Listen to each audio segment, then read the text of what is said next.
Talent LMS platformasi bilan tanishib o'tamiz. talentlms.com saytiga kiramiz.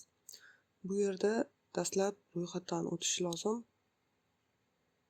Sign up tugmasini bosamiz va ism, elektron pochta, foydalanuvchi ismi, parol va yaratilmoqchi bo'lgan domen uchun nom tanlanadi. Bepul account yaratish tugmasini bosamiz. Ro'yxatdan o'tgandan so'ng platformaga kirish mumkin. Domen nomini, foydalanuvchi ismini hamda parolni terib, login tugmasi bosiladi. Mana bu LMS platformaning umumiy ko'rinishi. Bu yerda dastlab bu foydalanish maqsadlari so'rab boriladi. 3 ta bosqichdan iborat. Nima maqsadda foydalanasiz, qancha foydalanuvchi bo'ladi va o'zingiz hamda bo'limingiz haqida ma'lumot kiriting degan savollarga javob berib, start tugmasini bosish mumkin. Create kurs, ya'ni kurs yaratish bo'limini ochamiz va kontentlarni yuklash qismini ochamiz. Bu yerda kurs uchun kerakli bo'lgan kontentlarni tanlab yuklash mumkin. Yaratildi. Birinchi marta kirganingizda kurs haqida yo'riqnoma mavjud. Kursning umumiy ko'rinishi, kontent uchun maydon hamda kontent qo'shish tugmalari tanishtirib o'tiladi. Bu yerda kontent hamda fayllar bo'limi bor. New kurs nomini o'zgartiramiz. Masalan, dasturlash tillari. Va bu yerda kurs uchun qisqacha izoh berib qo'yish mumkin.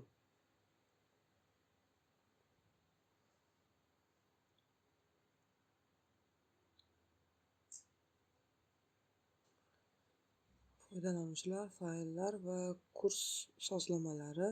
Bu yerda rasmni o'zgartirish mumkin. Sun'iy intellekt yordamida kerakli bo'lgan rasm xususiyatlarini yozib, generate tugmasi bosiladi. Masalan, bizda dasturlash tillari bo'lganligi uchun programming language, masalan C++.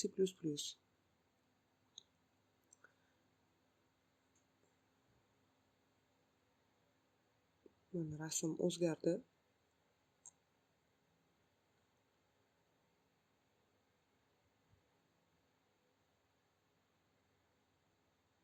Yangi fayllar hosil qilish mumkin. Bu yerda kerakli ko'rinishda PDF, taqdimot ko'rinishda yoki video ko'rinishdagi ma'lumotlarni yuklab olish mumkin.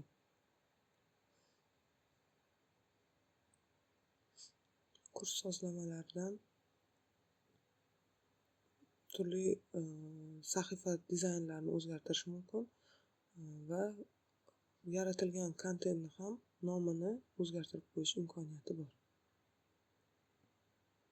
Foydalanuvchi haqida ma'lumot, masalan, siz yaratingiz va instruktor rolida bo'lishingiz mumkin. Kurs sozlamalari tanishib chiqamiz. Kurs katalogi, qanday qilib uzatish mumkinligi va boshqa sozlamalar mavjud. Vaqt bo'yicha limitlar yoki to'liq kursni o'zlashtirish haqida ma'lumotlarni, sertifikat berish va bermaslik haqidagi ma'lumotlarni sozlab qolish imkoniyati bor va kurs haqida umumiy ma'lumot, kirish videosi yuqori qismda bo'ladi, ya'ni dastur platformangiz haqida ma'lumot beradi. Bunda URL manzil, YouTube'dagi manzili qo'yiladi.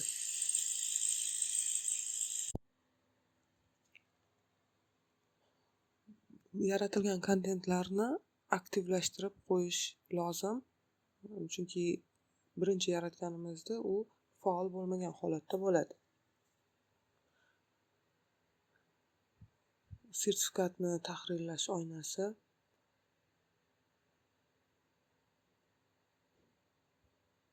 Tilini tanlash mumkin. Qanday uslubda bo'lishi kerakligini tanlash mumkin.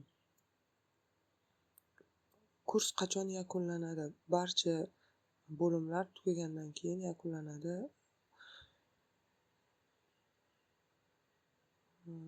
Barcha orderlar uchun unitlar ko'rsatilishi va saqlash tugmasi bosamiz.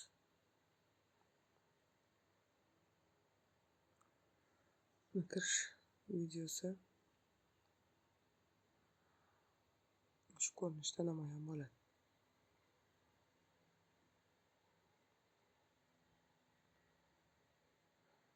Fayllarni ko'rishimiz mumkin. Biz yaratgan barcha fayllar shu yerda ko'rinib turadi va ketma-ket yaratgan fayllaringizni holatini faollashtirib qo'yishingiz mumkin.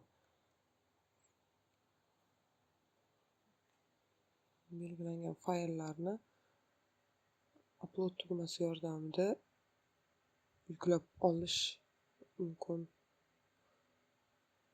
va uzatish bo'limini faollashtirish lozim.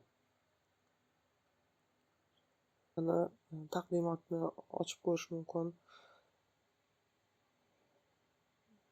Sertifikatlarni sozlash mumkin. Barcha fayllarni ketma-ketlikda shu tartibda joylash imkoniyati taqdim etiladi.